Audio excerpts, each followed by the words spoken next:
All right, and joining us here in the studio this morning, we have a Democratic candidate for governor, Ryan Busse, and for Lieutenant Governor, Raph Graybill, both here this morning in person. Welcome, gentlemen. Thanks for having us. We're all getting caffeined up here, and it's a beautiful day in Missoula. It's good to be here. It is, and thank you so much for taking the time. I know you got a very busy schedule, so obviously this is not your first rodeo here at KGVO. So our listeners know you, and you're running for governor. So tell us, for those who are uninitiated, tell us why. Well, we're running for governor and lieutenant governor here. We have this deep love of this place, and we feel like it's being taken away from the people who live and work here. It's being rigged for billionaires, and the things that we know and love about the state: public school, public lands, fair tax system. All these things are in peril. And the Montana that Raph and I know and love, and where we've raised our kids, we feel like it's time to stand up and protect it. So that's what we're doing. We're running around the state, and we're gonna take this thing back. And our motto is "Get your Montana back." So that's what we're fighting for. So what's the main problem here? I know that the one thing that's caused a big stir in this community, of course, the entire state, is property taxes. Yeah. With the horrible, I'm not sure exactly what happened with last year when property taxes got so crazy and people tried to sue, and they did one thing and then they did another thing, and now they have to come back and correct the old thing, and so it's kind of a big fat mess. Hey, boy, you ain't kidding about that. It is a big fat mess. Look. This last legislative session, Governor Gianforte and his legislature started with a $2.8 billion surplus. And if you want to know what their priorities were, they made sure they ran out. I hope I don't offend you here, Peter. If you own a pipeline company, I'm going to make you mad because you got a big tax break. If you own Northwestern Energy, you got a big tax break. But every homeowner, they gave every single homeowner a big tax increase. And then a bunch of counties said, no, too much. And then Gianforte says, well, we're going to sue you to make sure that those taxes go up. And then oddly enough, there's just a story that ran here in the press here about a week ago. Weird, but Gianforte's personal taxes did not go up, or did not go up very much. On his Helena mansion, there's 75 homes around his home. They all went up. His went down 7%. Weird. Not sure how that happens, and people are rightfully upset about that. How about smart money management? Well, there was some kind of money management going on there, but definitely wasn't smart for the taxpayers. Okay. Well, we already have a caller on the line waiting to tell you what. We're like a half a minute away from a break, so we'll let our caller wait for just a second. We'll come right back. Phone lines are open. That's why they're here, is to answer your questions, not mine. So 721-1290 is our number. 1-800-568-5309. Our guests here in the studio, Democratic candidate for governor, Lieutenant Governor Ryan Busse and Raph Graybill. We're going to come right back after this timeout. Okay, we are back. This is Talkback. 721-1290 is our number. 1-800-568-5309. Our guests here in the studio are Ryan Busse, running for governor on the Democratic ticket. Raph Graybill, his vice presidential candidate. Sorry. Thanks for the promotion. Lieutenant Governor. Hold your horses there. He's got much bigger aspirations. All right, let's get Steve on the line. Steve, thank you for holding through the break, sir. You're on with Ryan and Raph. Go ahead, sir. Hey, thanks for letting people talk, Peter. I've got a question for Ryan Busse. Do you stand it right here? Go ahead. Hit me, Steve. Okay. Hey, listen, man, I'm sick and tired of hearing how divided we are. My family's recent to Montana. My kid's only fifth generation, but our neighbors are 50th generation, and there are a lot of new conservatives flowing into this state. You keep saying what I've been seeing all across America, that most of us agree on most things. So how do we get Montanans back working together again to solve these problems? Asking for a friend. Hey, man. All right. Thanks for the call. Thanks, Steve. Thanks for calling in. Raph and I launched on September 14th. I've driven almost 24,000 miles now across the state. And Steve hits on something. Our events, they're so heartening and exciting. There's lots of Republicans coming to our events, tons of people, first time they've ever been at a political event. And people share the same concern, like Republicans share the same concern, Democrats share the same concern. There's a lot of people in these groups that their national politics don't line up. You might have a different flag in your front yard than I do. My neighbor Norm has a different flag than I do. We don't agree on national politics, but man, on state politics, on property taxes, on the way FWP is being mismanaged, on the way our public schools are being taken apart, all this stuff we agree on, and it's really heartening to see people sort of let their national politics fly away and focus on what matters in the state. It's given us a lot of hope. All right, let's move on to the next call. This is Emily. Emily, good morning. You're on with Ryan Busse and Raph Graybill. Go ahead, please. Hey, Ryan. Hey, Grace.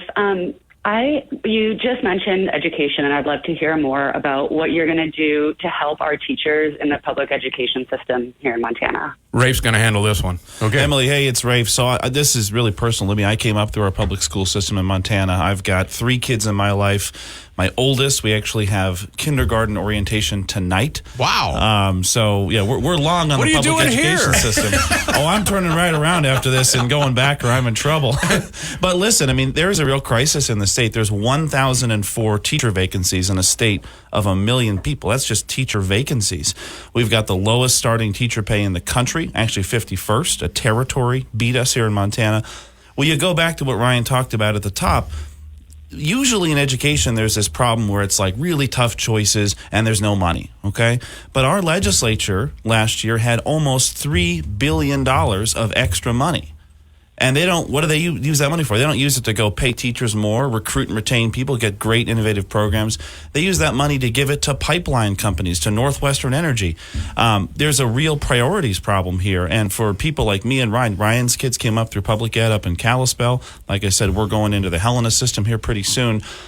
This is our top priority for looking forward and making sure this is a state where people can grow up like me, get a great education, get great jobs here, and ultimately afford to live and work here and thrive here and give that to the next generation of kids. So public ed's our top priority, and we got the money. We just got to put it in the right spot. Couple other things.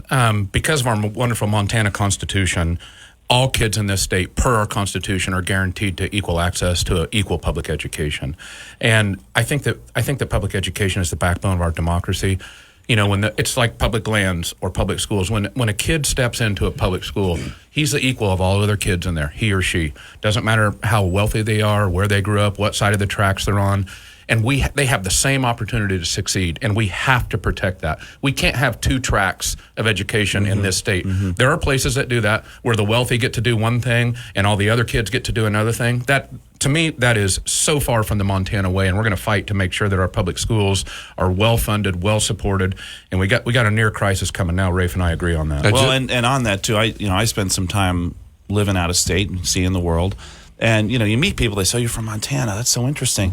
And they want to ask things like, did you drive a tractor? Was there a stoplight in Great Falls? But another thing, they outdoor plumbing. They just sort of assume Montana's like the rest of the country, where there's kind of the rich kids school system and the everybody else school system. And you can really blow some expectations up by saying, no, we have a really great public school system, and it's the school system. It's got to be good enough for everybody. And there are people in this state that want to change that and want to make us look like the rest of the country, where there is this 2 tracks, and that's not the Montana way. Never has been. All right, we have another caller? Nope, we don't. Okay. Oh, yeah, sorry. 721-1290 is our number, 1-800-568-5309. Here in the studio, Ryan Busse and Raph Graybill. I wanted to ask you a little bit about the rebate. The governor made a big deal about everybody's going to get 2 $650 checks. You can use that to make up for your property taxes. That should be more than enough, that sort of thing. So, all right, Peter. So the governor, I've heard him here on your program a couple times, and he comes in here and he says, every homeowner in the state of Montana got a rebate. I don't know how else to say this other than to say lie, another lie. Every homeowner in the state did not get a rebate. Not only, so if you're in a rental home, that home did not get a rebate. And worse, because the governor is such a fan of red tape, the rebates were wrapped in red tape. You had to know your geocode this, and you had to go get your past tax that, all the stuff that the government has.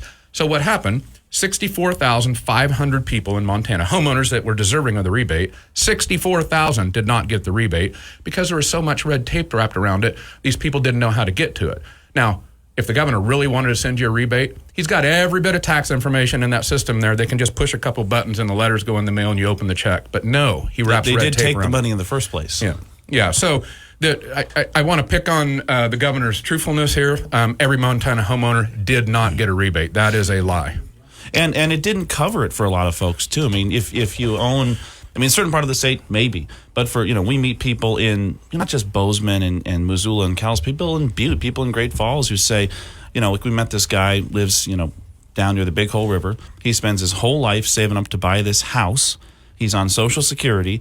And the magnitude of his tax increase is far bigger than the $650. He's thinking about having to sell his place because of this. So the idea and also this, remember, this is a 2-time thing, right? Then it's done, right? That's it. It's not permanent tax. But the property taxes will stay high. They will stay high. And remember, the whole issue of home values going up, which ultimately drives property taxes, is not a new issue. And every prior governor, Democrat or Republican, has fixed this with a really simple mechanism. You just change the multiplier in front. The amount of money the government needs doesn't change year to year. So when the taxes go up, you lower the tax rate. We were in Helena recently at this event. This woman runs up to me and kind of shoves this piece of paper in my pocket. A little weird. What's this? And she says, this is the bill that would have changed the tax rate. It's not rocket science. It's not complicated. You just change a number. And they were warned. The Department of Revenue came to the governor and said, this is going to happen. It's going to affect people, and they can predict that pretty well. And what did they do? They said, well, it's really more important that Northwestern get a tax break. It's really more important that the pipeline and the railroad folks get a tax break. And here we are. And by the way, it's important to note that Republican and Democratic governors have done this. I think the last 4 administrations, that's 2 Republicans, 2 Democrats have done this when appraisals hit like that. So it's not a hard thing to do. It's not a difficult thing to do.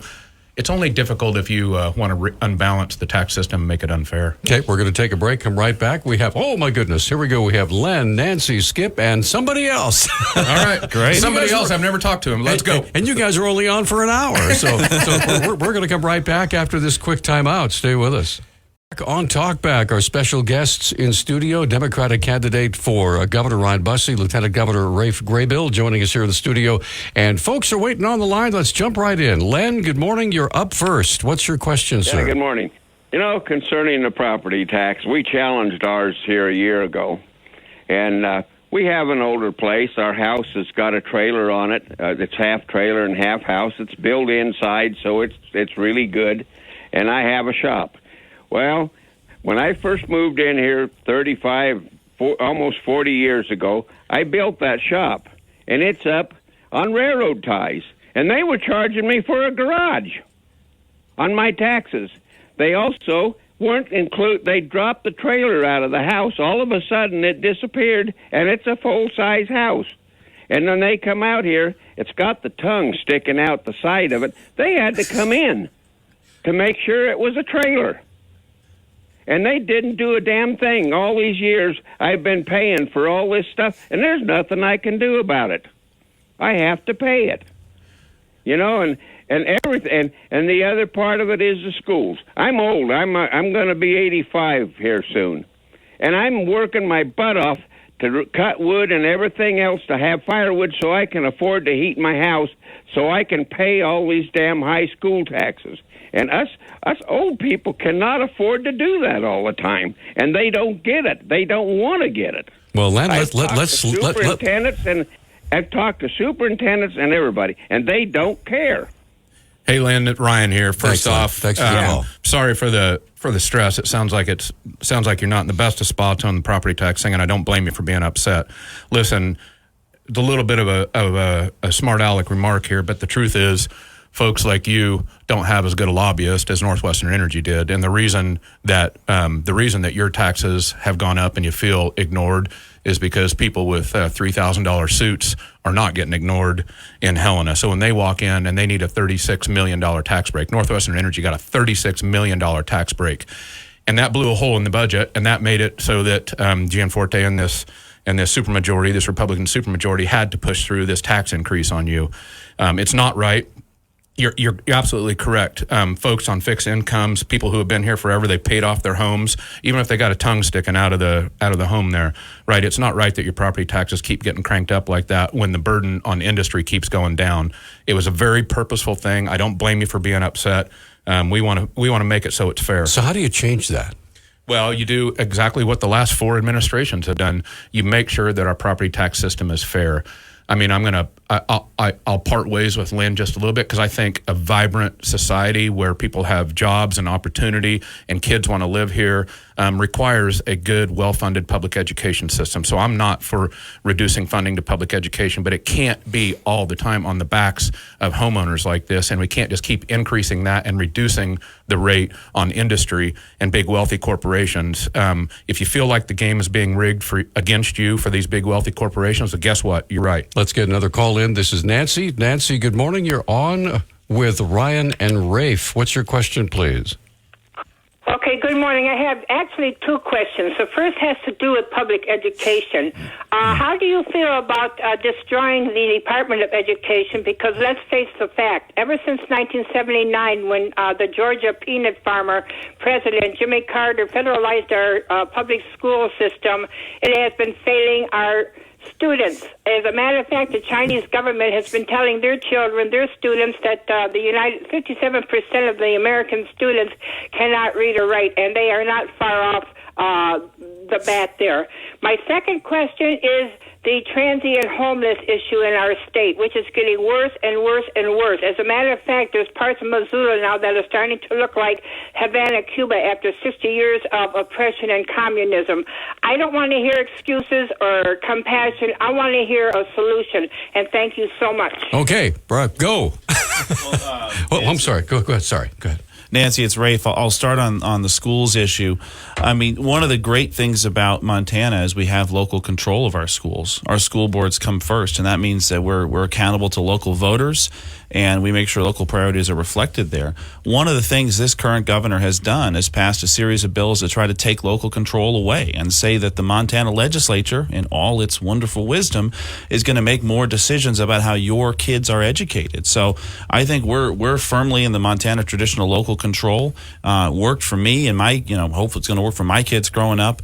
That's kind of the basis of our system here. But one of the things we're worried about in education is watching how the state, not even get to the feds here, watch how the state is starting to take those decisions away from our local school boards. And, we had an insight as a country, it was a pretty good one a long time ago, that people ought to be close to their schools and making decisions about their schools. So, and look, I'll be honest with you, we're running for governor and lieutenant governor of Montana. We do not have any power to create or destroy a federal agency, and we're just going to be honest with you there. But I'll tell you, in terms of our values, what we're going to do here, it's back to local control and less tinkering by the legislature. The legislature's got to fund our schools, got to make sure the taxes are fair. But I don't want those 150 folks up in Helena every other year making decisions about what books my kids are going to read. I want to say one other thing.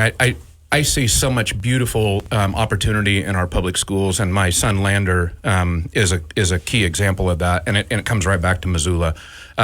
You all have faced some really difficult budget decisions, in many ways forced upon it by the fact that the state is not properly funding our schools. You saw arts and music being cut here not so long ago, and I saw a lot of upset parents in the paper. I have a kid who made it through public education. He got a college scholarship, but he only did that because we had a really vibrant music program in Kalispell, and I am for arts and music in school. We ought to be doing that for our kids. Were it not for that arts and music program, I don't think my kid would have made it through high school. He did. He's a successful, wonderful kid now, but it was public education that gave him this opportunity, and a well-funded, well-supported public education system. Real quickly, we're up against a break, but she also asked about the homeless situation. Look, this affordability mess and homelessness is a mess. It's unfair to the community, and it's unfair to the folks who are homeless. And part of the problem is we have a legislature and a governor who are making it worse, not better. This property tax thing, frankly, made the homeless thing way worse because it cranked up. If your rent went up, if you can't afford your rent, you can thank that property tax increase because there was no rebate for that. So on the margins, the state government, we can't fix everything, but we got to be making things better instead of making them worse. And this property tax thing is making the homeless situation way worse. Okay, we're going to come right back, and we have Skip, Brad, and Elena all waiting to visit with you. We're only about 29 minutes left, so we're going to come right back. We have several other phone lines open. If you have a question or comment for Ryan Busse and Raph Graybill, give us a call. We'll be right back. Okay, welcome back to Talk Back, and we have a special guest here in the studio, Ryan Busse, Raph Graybill, for running for governor and lieutenant governor on the Democratic ticket. Skip has been waiting the longest. Skip, good morning. You are on. Go ahead, sir.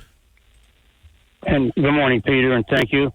And Mr. Busse and Mr. Graybill. Mr. Busse, I've asked you some questions down here at in Hamilton at the commissioners' meeting when you came to visit them. Yeah. And one that we never got answered. And then I asked you a similar question on the air, and we still didn't get through that. And that had to do with Senate Bill 372. You being having a sportsman's background and also a background as a firearms exec is what I'll call it. Have you decided where you stand on that 372 bill having to do with, I'll say, glorifying the word trapping in our Constitution differently than it already is in Article 9, Section 7.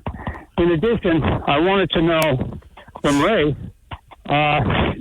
two things. That I'll just mention one, and then the other is a question. I sat through the whole trial that you were the prosecuting attorney at, Ray, down here in Hamilton under Judge Lint, and it had to do with vaping. And I think you were the governor's lawyer for that case. And so I watched you in action for 4 days. So meanwhile, I'd like to know, because it's in your family, I don't know if everybody knows this, and I believe it's correct, wasn't it your grandfather, Leo Graybill, that brought together the 1972 Constitution? But I'd like Mr. Busse to answer that first question about. All right. Thanks for the call, gentlemen. Go ahead. Well, Ryan's doing a little 372. I got to tell you, I can't remember every single bill, so I'm real quick googling up like the 372. I don't know it, but I'm trying to find my position here because I don't know what the bill is. But well, Skip, I'll tell you, you are correct. My grandfather Leo was one of the delegates to the 1972 CON. It's kind of a fun thing about Montana. You run into the delegate families all over the place, and it's a good reminder of how our state, a lot of states, if you want to be involved in public service, government, there's a big line you got to wait in. And what's so cool, a lot of folks don't know this, you probably do, Skip, about our Constitutional Convention was there was one requirement to be a delegate to the Constitutional Convention. It was you could not be a sitting politician. And so then when we elected those 100 delegates, they got together and said, you know what, it's a really bad idea to sit by party. We're just going to fight about the same old things. They seat themselves alphabetically. And as a result, we get this collaborative environment where people are taking the party labels off their foreheads and actually looking each other in the eyes. And what do we get from that? We get a right to privacy. We get a right to a clean and healthful environment. We get quality public education for all. All these other states have basically plagiarized our Constitution because we got some pretty darn good stuff in it. And I think that comes back to the initial insight of a lot of those folks, which is we really should do this for the people and for our shared values in our state. The party labels are not always so helpful. Okay. So I'm not going to comment directly on Bill 372 because I haven't read it. I don't know exactly, but I do want to say, so I spent 25 years in the firearms industry. I sold millions of guns. I'm proud of that. I'm a diehard hunter and fisherman. I hunt and shoot with my boys every chance I get. Own lots of guns, believe in self-defense, and I think hunting and shooting in Montana it weaves right through who we are, weaves right through who I am. At the same time, I think we have to be responsible in everything that we do. Responsibility and freedom go hand in hand. And I don't think this governor's been, with regards to hunting, I don't think he's a responsible or an ethical hunter. I really don't. He wasn't that long ago. He pays a guy on a ranch, on this billionaire's ranch, to trap a wolf for him, a collared wolf. And I'm all for ethical hunting and ethical management, and including hunting of wolves. But ethics and responsibility are what I want to reinforce here. He pays a guy. They hold it in a trap for 2 days, a collared wolf. They hold it for 2 days. Then Gianforte sashays in on his private jet so he can walk up and shoot this wolf. It had nothing to do with ethical hunting or sportsmanlike activity. So I want to preserve everything that is Montana, real Montana, sportsman, ethical, responsibility, all that stuff. And we have to have a governor that leads from the top, not does whatever he's been doing. Okay, with that, we're up against another break. 721-1290, Brad, Elena, and Jeff are all waiting to visit with you. Our guests in studio, Ryan Busse and Raph Graybill.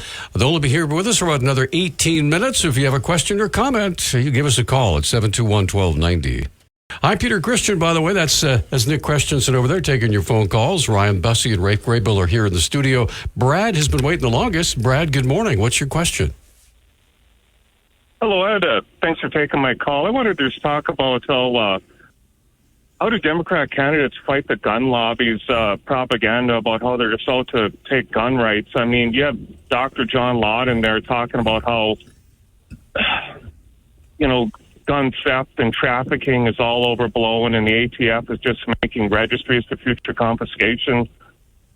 How do you counter that type of conspiracy theory talk? Thank you. Okay, thanks for the call. Yeah, so as I said, I've spent 25 years in the firearms industry. I'm a proud owner of lots of firearms. I've sold about 3 million of them and helped build a big gun company. And I believe in our right to own firearms. I believe in our Second Amendment right. And I also believe that about 85-90% of Montanans who own guns, maybe higher than that, and we have the highest firearms ownership in the state of in the nation. About 67% of Montanans own guns. Like the vast majority of people are responsible, decent, careful. They teach their kids the same things that they learned: safety and responsibility. And I think it's up to us as responsible gun owners to call out the few who are irresponsible. We must do the things that it takes to protect our rights. If we want to protect our rights, then you be responsible. And when people march up and down the streets trying to scare kids with AR-15s, I'm sorry, that is not responsible. And good, decent gun owners need to call it out. So that's the kind of stuff we'll do. And I think setting a good example, being a proud gun owner and at the same time being proud of being responsible, I think that's what we got to do. That's what our promise is. Okay, let's move on and get Elena. Elena, good morning. You're on with Ryan Busse and Raph Graybill. Go ahead, please. Good morning. I'd like to just make two comments here. First of all, I don't understand why our public servants, elected or appointment, aren't really full open with the public. First of all, I want to say that the two most powerful people in the state of Montana are, one, the governor over the state, and two, the sheriff of each county. And that's important to know, especially if you have intrusion by federal agents. So the sheriff is right up there with the governor. The other thing, and I believe it was Fred, the frustrated caller, the one on fixed income about the property taxes. That was Len. That was Len. Go ahead, yeah. Okay. Well, to him and everybody else, you do have a say. Pay your taxes under protest. Then they have to pay attention to you, and they have to do something. They have your check, but they can't cash it until they settle and talk to you about your problem. And that goes to Len. But to everybody else, if you have a problem, the biggest part of your property taxes happens to be education. And if you just one person says, well, I'm questioning education, I'm not getting my money's worth, I'm paying it under protest, that's the reason. They'll single you out. But if enough people do that, they will pay attention to us people. Thank you. Elena, thanks for the call. Gentlemen, your response. Elena, I want to pick up, this is Raph, pick up something you pointed out, which is government transparency. You know, we've been talking about the Montana Constitution. We have the strongest right, it's a people's right, to government transparency in the entire country, called the right to know. And it means we get to look at government decisions. You don't get to hide how you're making decisions. That's core to our Constitution because it protects us against government overreach. This governor has taken some really radical views on this. I represented a guy in my law practice. He heard that the government was making a list of all the bills in the legislature they thought were unconstitutional. He said, that's interesting. I'd like to see that list too as a citizen. That's really important to me. Governor wouldn't give it to him. We sued him and said, no, we have a constitutional right to see this list. And what was the governor's response? Governor said, well, I can't make good decisions unless I'm allowed to create government secrets, which in Montana is a no-go. And he cited as legal authority for this proposition in his brief, the King of England. I joke you not. Go pull up the brief. It's called O'Neill v. Gianforte. He said the King of England, the monarchical privilege, is the reason why I need to be able to have government secrets to make decisions. That is so far afield from what we're about in Montana and on our Constitution. We beat him in that case. He lost, and he's going to have to fork over that list. It's going to be a couple years late. We also fought a Revolutionary War to get rid of that. Well, that was kind of funny. In the case, they said, well, you know, we actually made that point. We said, there was a war about this question, and we decided to reject the monarchy in the United States. So that's really important. Yeah, Raph and I, it's a low bar here, but we promise complete transparency. We're not running for the office. We're not trying to be governor and lieutenant governor so we can form up a bunch of secrets or form up our own little cabal and help our favorite lobbyists. Like all this stuff that we do, the door will be open. The records will be, we don't own them. The people own them. And Greg, if you're listening, Mr. Gianforte, the people own those records. They're not your records. They're the people's. Okay, let's get another call in. I think we have time. Yes, we do. Jeff, good morning. You're on with Ryan Busse and Raph Graybill. Go ahead, please. Hey, good morning, gentlemen. So many mistruths I've heard this morning so far. For example, the complexity of the rebate was not due to some bureaucratic desire, but it was to prevent identity theft. And so that may have been improved in some way, but it was not some diabolical scheme. It was intended to help prevent people from getting their identities stolen. The millage rate is set at the local level, state and county. Yes, the state government sets some sort of base rate, but when a city or a county puts a budget together, they decide what their millage rate is going to be in order to collect enough money to meet their budget. But what I want to talk about is what you started off with, and that's education. You made a big point about the fact that Montana spends less on its teachers than any other state. And then you also mentioned that Montana is a local control state. So I just went out to the internet, and according to the Census Bureau, the highest state for per capita spending is New York with about $25,000. The lowest state is Utah with about $8,000. Montana falls right in the middle, right between Michigan and Iowa, with just right around $12,000 per student, which, by the way, is about the national average. So on average, Montana spends about what the rest of the states do on average. Yet due to local control, the local school districts have decided they want to spend less on their teachers. So the salary discrepancy is not because of the state, but because of the local school district deciding where they want to put their money. And they've decided that it's not as important to give it to the teachers as it is to do other things. So how would you solve that problem? Would you have greater state control? Would you try to inject more money into salaries, resulting in a higher taxation? How would you solve the problem of local control, if you want to call it that, because it is the local school district that spends money on teacher salaries? Hey, Jeff, we're going to have them answer the question. Unfortunately, we're up against a break, but we'll hold them to that. They know exactly what you're talking about. We'll be back right after this. Hey, we're back on Talkback. Okay, Jeff had some interesting questions. Go ahead. All right, Jeff. Sorry to delay there. We got to pay some bills, as they say. Look, you bring up all this stuff about taxes. Here's the basic truth, and this is why almost every county commissioner in this state, there are 56 counties in our state, and they almost all disagree. All these county commissioners, almost all of whom are Republicans, disagree with almost everything you just said. The truth is, all communities here in the state, all counties have a basic level of service and a basic level of education funding. That's true. The citizens of the county, they decide that. But the state decides the overall rate. That's why when Greg Gianforte says, and they kind of parrot some of the stuff that Jeff says, the counties did this. It's the school's fault. It's the town's fault. Everybody in county and state government are like, time out, bud. We did not do this. That's why they sued. They don't like being blamed for things that they did not do and didn't have any control over. So this basic overall state tax rate is what made these taxes go up. Period. End of story. This is Greg Gianforte and a small band of radical Republicans in the legislature deciding that big corporations, Jeff, maybe you own a pipeline. I don't know. If you do, you got a tax break. If you didn't, you got a tax increase. They decided that, plain and simple. Okay, let's move on and get Caroline. Caroline, good morning. You're on with Ryan and Raph. Go ahead, please. Yeah, thank you. Both of you have been traveling the state, meeting with voters, county commissioners, city government, all the people. I'm curious to hear what you've been learning from those conversations. What's been surprising you? Okay, thanks for the call, Caroline. This is Raph. I mean, I think a couple themes emerge. One, local governments want to be trusted by the state. They don't want to be blamed. I mean, Ryan just covered this.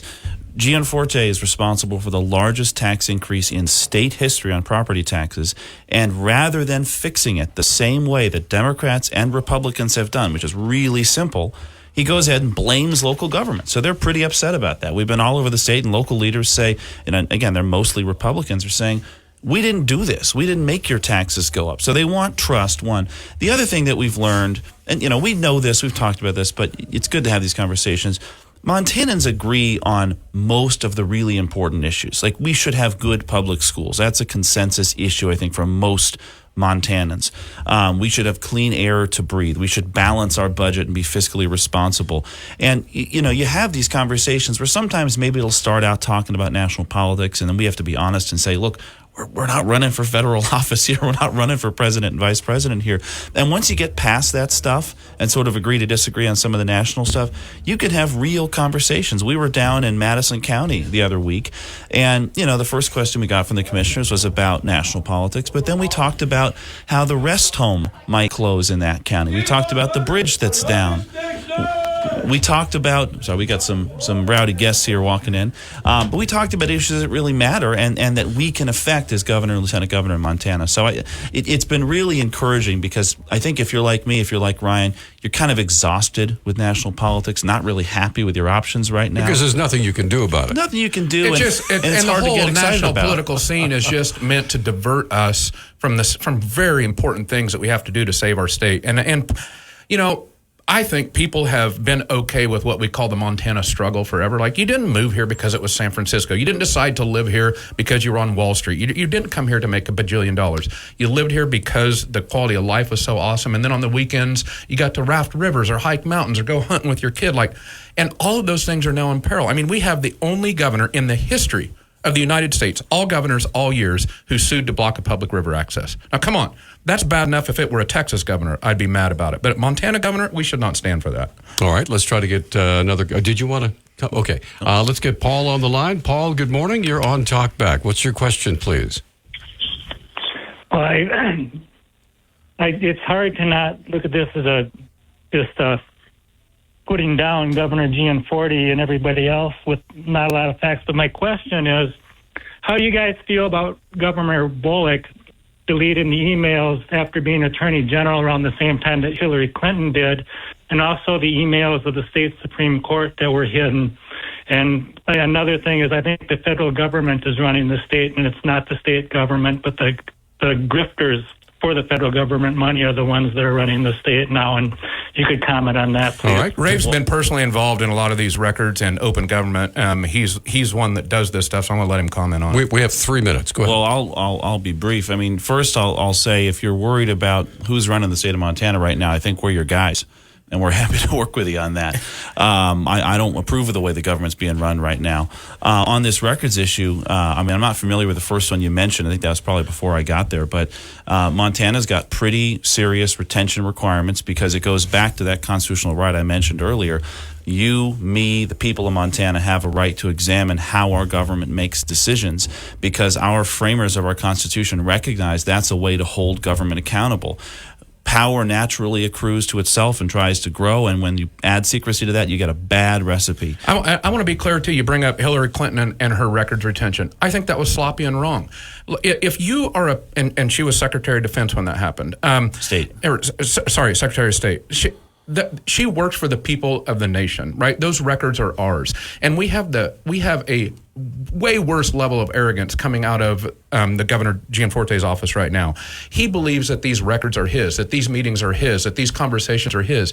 He works for the government. He works for the people of Montana. These records, this information, it is ours. It is ours. The people of Montana, we are owed this information. All right, we have exactly a minute and a half, so I'm going to let you have the floor to state your case why you should be governor. Well, I want everybody to know, as I opened, we're about one thing and one thing only, and that is, our motto is get your Montana back. This basic premise of people working hard, living here, enjoying this place, having access to public lands, and basic levels of freedom.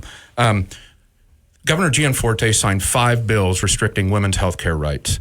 I don't care what you believe about abortion and women's health care rights, but it's not right that the government grow its power and be in the doctor's office with women. That's a basic level of freedom that's being attacked. Basic level of freedom with regards to our public lands access. As I mentioned, we have a governor who is sued to block a public river access.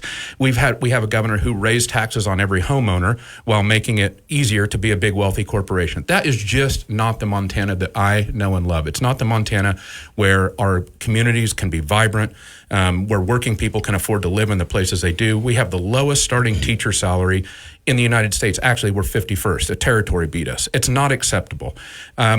Rafe and I want to make this a place where people help each other instead of hate each other. Website. Yeah. BusseForMontana.com. You can get everything there. Follow us on the socials. We're having a lot of fun. We only got 2 rules: win and have fun, and we're doing both of them. Gentlemen, thanks for coming by. Thank you, Peter. Appreciate it. And thanks for taking all these calls.